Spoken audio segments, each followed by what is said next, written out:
Most people wait to start saving until they have extra money lying around, a comfortable surplus.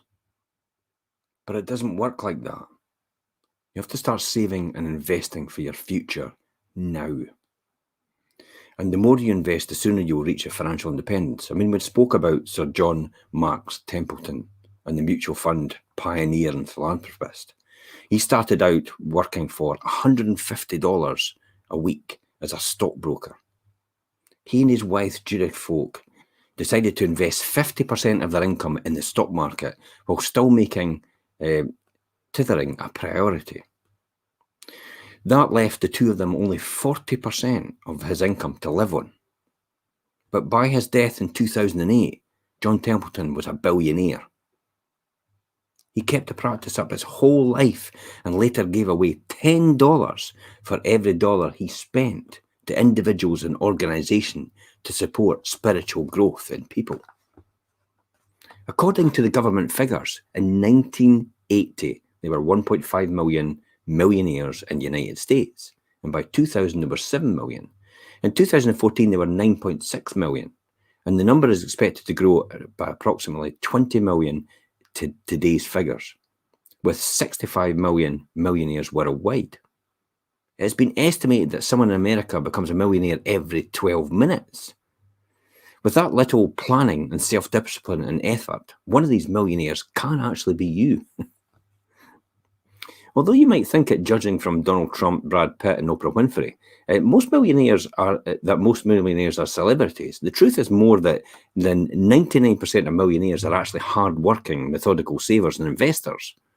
These folks typically make their fortune in one of the three ways: from entrepreneurship, which accounts for 75% of all millionaires in the United States, as an executive at a major corporation, that's about 10% of millionaires, or as a professional practitioner, a doctor, a lawyer, a surgeon, a dentist, an accountant, an architect.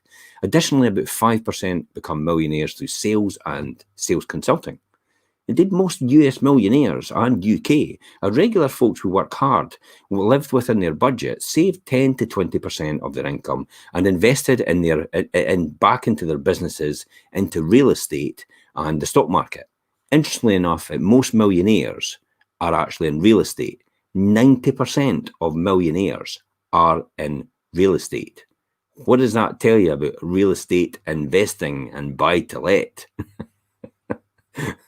If you could find anything that makes more money, tell me and I'll do that as well.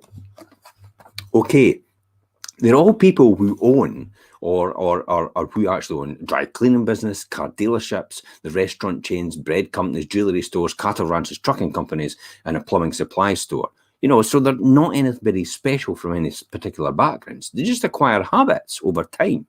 However, people from any walk of life can become millionaires if they learn the discipline of saving and investing and starting early enough. You've no doubt heard of O'Sara McCartney of Harrisburg, Mississippi, who dropped out of school in the sixth grade to take care of her family. She eventually spent some 75 years of her life washing and ironing other people's clothes, living a frugal lifestyle, and saved what she could from the little money she actually made. In 1995, she donated $150,000, the bulk of her life savings, or $250,000 life savings, to University of Southern Mississippi to provide scholarships for needy students. And here's the interesting part. Had she invested her savings, which is estimated to be about $50,000 in 1965, in the Standard & Poor's 500 index fund, which had earned on average 10.5% a year, her money would have grown not to $250,000, but to $999,628, virtually $1 million, 4 times as much as she'd actually done. And that's all with just investing in the right vehicles. So how do you become an automatic millionaire? Are you listening? It's pretty straightforward. The simplest way to implement the pay-as-yourself first plan is to have a plan that is totally automatic.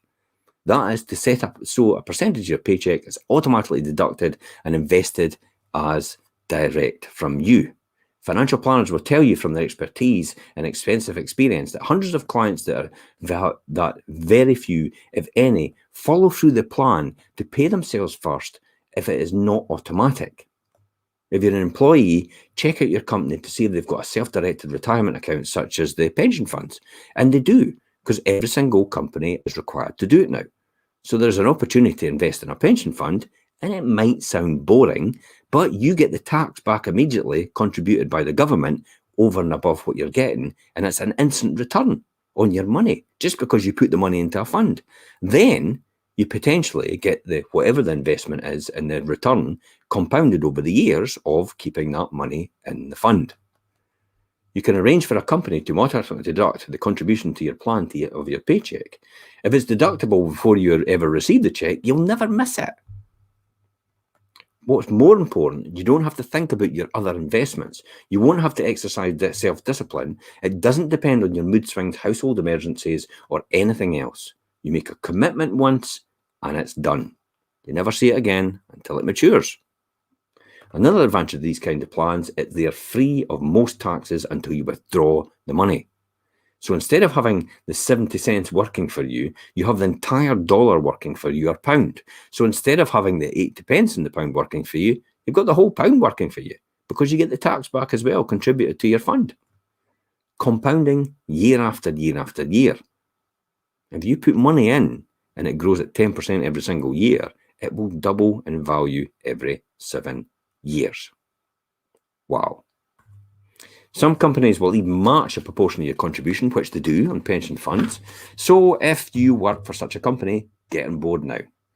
Check with the Employee Benefits Office for your company and find out how to sign up. Well, you're automatically enrolled into government schemes through your companies now for pension funds, so you should maybe explore that a bit more, because as you put more into your benefits in your pension fund, your company is required to put a wee bit more in as well. And the government puts a wee bit more in as well. So for every pound you're putting in, you're getting a hell of a lot more money to your contributions. When you do, make sure you have the largest percentage contribution you're allowed by law, but at least 10% of your money. If you absolutely cannot bring yourself to do 10%, then do the largest percentage you can.